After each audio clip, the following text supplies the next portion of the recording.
A few years ago, my brother needed help. I let him move into one of my rental properties and we did it all legally, lease agreement and everything. Because I was renting to him at a break-even point, we agreed that he was responsible for all the house and yard maintenance. Well, he has 4 kids, and the hot water tank isn't enough for his family and he wants a new one. I told him to go ahead.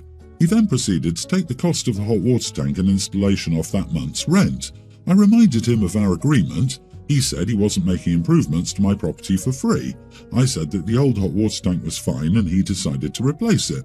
A big argument ensued and I didn't want to fight, so I said he wasn't allowed to make any further changes to the house without my explicit agreement, so he stopped doing maintenance as a protest. The house itself is not pretty, but it is solid. It's old and the wiring in it was not meant for the modern electronics we have. He wanted to add a new breaker box and run more outlets. I said no thanks. I cannot afford that since I'm not making any money on the house. He started getting cranky about it and the rent started getting paid late. I tried talking to him, but he said that he had to buy some stuff for the house and he was low on cash. So I sold the house. While the house itself isn't great, it is in an older part of the city and the property itself is 1/4 of an acre. Every time a house is put up for sale in the neighborhood, it's snapped up by developers and turned into multi-family units. Or one guy built a McMansion on his land. I know many of the developers and I didn't even need to list the house to have it sold in less than a week. My brother found out when he was served with an eviction notice. He called me to ask what the heck. So I told him that the house was causing me headaches and I had an opportunity to make some money and I took it. He said I should have offered him a chance to buy it. I said that he was having trouble making rent. How was he going to qualify for a mortgage? He said I was an idiot and that he had the money. He was waiting to make me an offer. I asked him if he had the money, why was he late on his rent? He started bad-mouthing me to all our family. A few of them took his side and tried to say I was being an idiot, so I offered all of them a chance to clear his debt to me if they wanted to share their opinion. None of them took me up on the offer. My parents are on my side and they said I shouldn't have rented to him in the first place. I feel bad for my sister-in-law and the kids, but I won't spend the rest of my life subsidizing his. His rent covered the mortgage and property taxes. I got no profit. The profit isn't always in the rent takings, right? The rent enables most landlords to maintain their asset, which is the property, which in itself should gain in value. When you decided to sell, you should have let him know, both to allow him to purchase it, maybe you could have swung the loan, and to give him the largest window possible for moving. Unless you feel there was a risk he'd damage the property to sabotage the sale, that's what you should have done. Your inference that he couldn't buy the house is presumptuous. Everyone's the idiot here, meaning your brother is obviously an idiot, but you're a little bit of one too for not telling him you sold the house he's living in. Based on literally everything about this story, I'd say there was a higher than likely risk of intentional property damage, LOL. You're not the idiot. Your brother is a manipulative jerk. Getting out of monetary dealings with him was the smartest thing you could have done. Agree. If the brother was selling to play games with rent, how do you know he wouldn't pull a squatter's rights kind of move?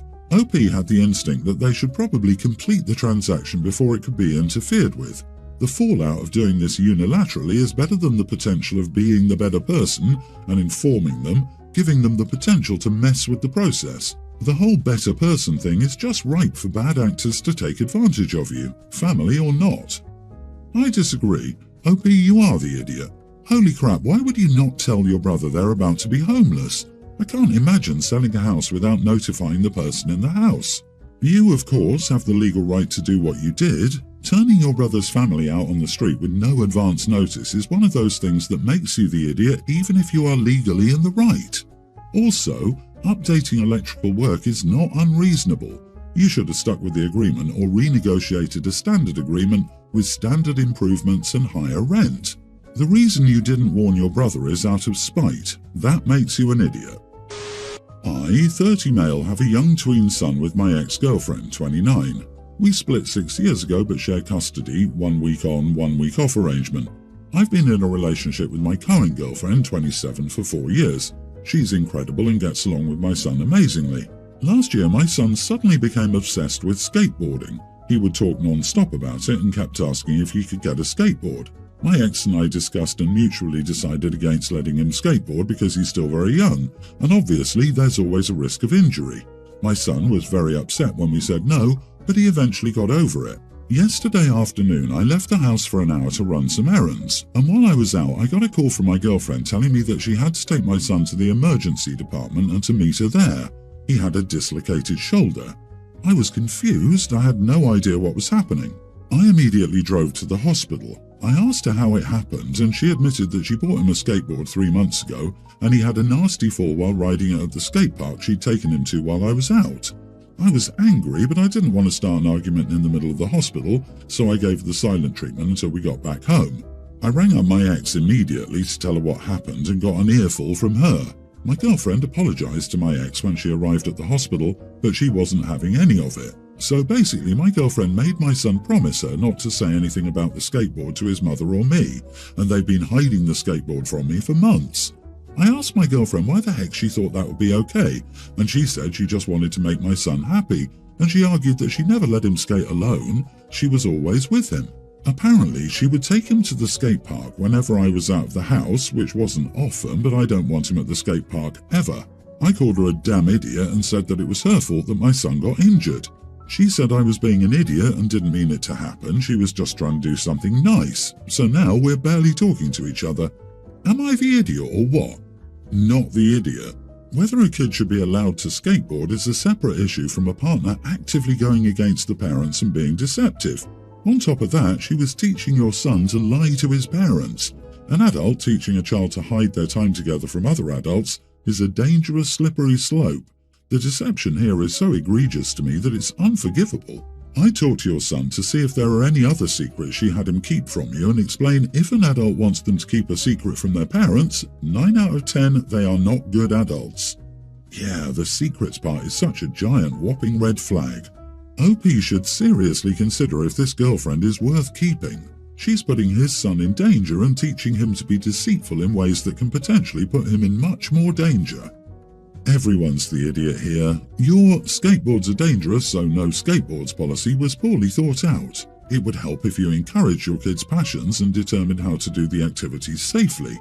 If you'd gotten him the skateboard, you would have been in control of the safety gear being worn while he was learning. You would have been in control of the difficulty level and the risk he was taking as he gained experience. He might still have gotten hurt doing it, but kids' sports, whether it be soccer, basketball, football, baseball or skateboarding, all carry risks of injury, but in general are a net benefit to development. I, female 19, live with my stepsister Nicole, 20. We live in a small 2-bedroom apartment while attending the same college. Our hometown is a small rural area that's around a 3-hour drive away. My dad married Nicole's mother around 11 years ago. Nicole and I know each other well and have spent a lot of time together. We haven't always gotten along, which siblings have, but we do consider each other sisters. Anyway, on to the story. So Nicole and I both got sick of dorms and moved in together around 2 months ago. Back at home, Nicole never cooked for herself, not beyond microwave meals anyway, and now that we're both supposed to be living independently, she's started cooking. But unfortunately, Nicole keeps forgetting to turn off the stove or oven when she's finished with them. At one point, this nearly caused a full-blown house fire when she forgot about the stove while a paper plate had been left on top of it. I kept gently reminding Nicole to turn off the oven or stove when she was done with them, but she just didn't seem to listen. I even tried putting sticky notes around the kitchen to remind her. Eventually, Nicole got irritated with the reminders and told me I was treating her like a child. I said I'm sorry if it came off that way, but she needed to remember. Unfortunately, the problem just kept persisting, and a near miss with a house fire happened again when Nicole forgot about the stove and she didn't hear the smoke detector because she was blasting music on her AirPods. Luckily, I noticed it and was able to put it out. I tried to have a talk with Nicole and told her this needed to stop. Nicole just got mad before I could even suggest anything and told me to get off her case. She said I'm overreacting and that she could handle it. She refused to listen to anything I had to say and kept talking over me. This has made me anxious, especially when Nicole is home while I'm out. I bought some plastic child locks for the knobs that control the stove and oven and I placed them there. I know Nicole can't open childproof stuff. This way she can't use the stove or oven when I'm out of the home. When I'm home, I can make sure nothing bad happens. Nicole and I have similar class schedules, so this shouldn't inconvenience her too much. Nicole went nuts when she noticed them and started screaming at me and telling me I was a control freak and bullying her. I yelled back at her and told her I wouldn't be doing it if she could act like a responsible adult. Nicole called me a witch and said I have no business controlling when she gets to cook. She's now gone to a friend's place and has blocked my phone number. My dad and stepmother got concerned after getting texts from Nicole and they kept messaging me about it, telling me I needed to get Nicole to come back. Am I the idiot? Dude, she's 20 years old and literally childproofing the oven works? I'm freaking dying. My buddy tried to childproof their refrigerator to stop their 9-year-old from getting into it, and it took her 15 minutes to sort it out and get into it anyway. Oh right, you're not the idiot in the slightest. Left unchecked, your stepsis is seriously fixing to burn the place down and doesn't seem bothered by that fact. Not cool at all. Honestly, it seems like there's a competence issue here. She can't undo child locks. She can't operate a stove without killing everyone. There might be a hard conversation that needs to be had. She nearly burnt down the house twice. That's 2 times too many, especially when something as simple as turning off the stove is involved.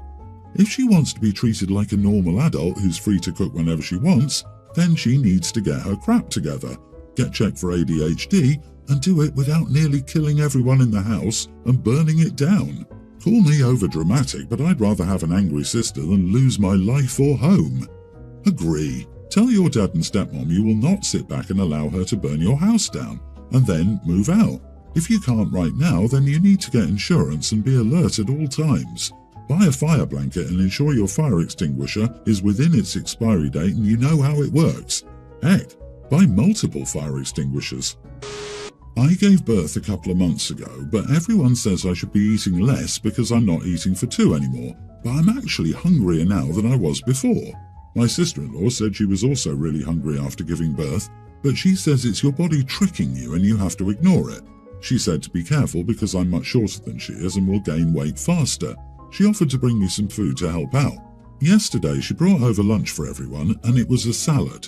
I was hungry because I hadn't eaten since breakfast, so I added boiled eggs and some cheese.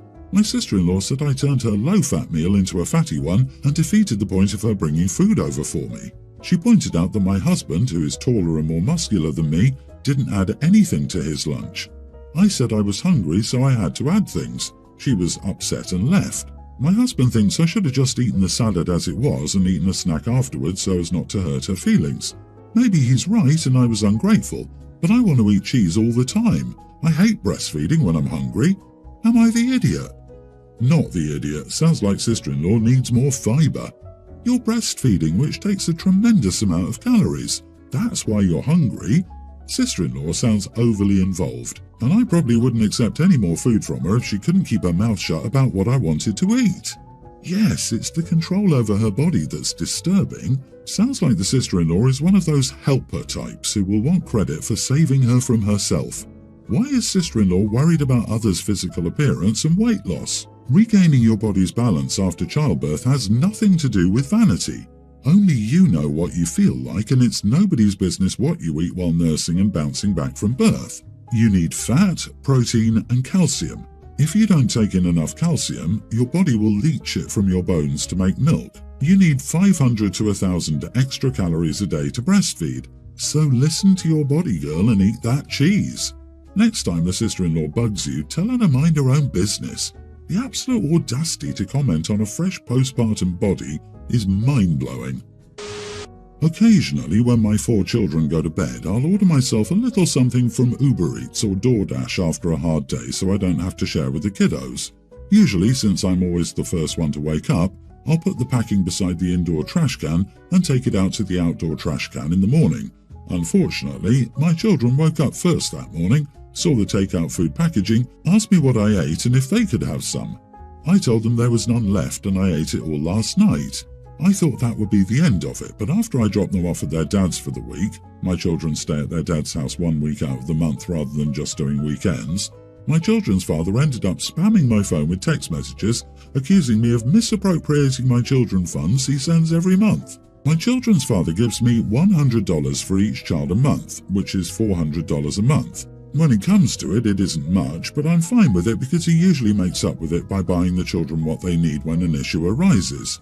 For your information, nothing is court-ordered. I have a job as a daycare worker and use my own money that I make to buy Uber Eats and DoorDash food. He also accused me of being a bad mother because I ordered food for myself without thinking of my children, who were with me then, and that I should have just waited until they were with him for the night. I'd had a really bad day that day and just wanted to do something to cheer myself up, and sometimes food does the trick for me. If I were to order something for everyone, it would have cost a whole lot more money that I wasn't interested in spending, and if I were to share, by the time my food got back to me, it would have been the food wrapper. So do you all think I'm the idiot? Don't, like 100% of parents, hide in their closet to eat some M&Ms because they don't want to share the one selfish treat they got that week. This dude needs to shut his pie hole and pay more support. You are not the idiot. There's a box of Thin Mints in my gym bag. The family doesn't know it's there.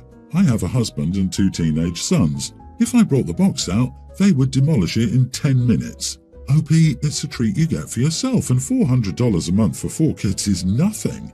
He thinks because he gives you $400 a month for 4 kids, that gives him any say over your finances. LOL, what a fool. I don't get what's up with these dudes not paying real child support, but then having the nerve to talk crap. Amen. I got $400 a month for 1 kid starting in 2004 when we divorced. The kid was 6, and I got the cost of living increase each year. So $400 a month for 4 kids is insanely low. Honey, time to officially get the child support court ordered. Bet it ends up being more than $400 a month. As for now, you are depriving your children of much needed support.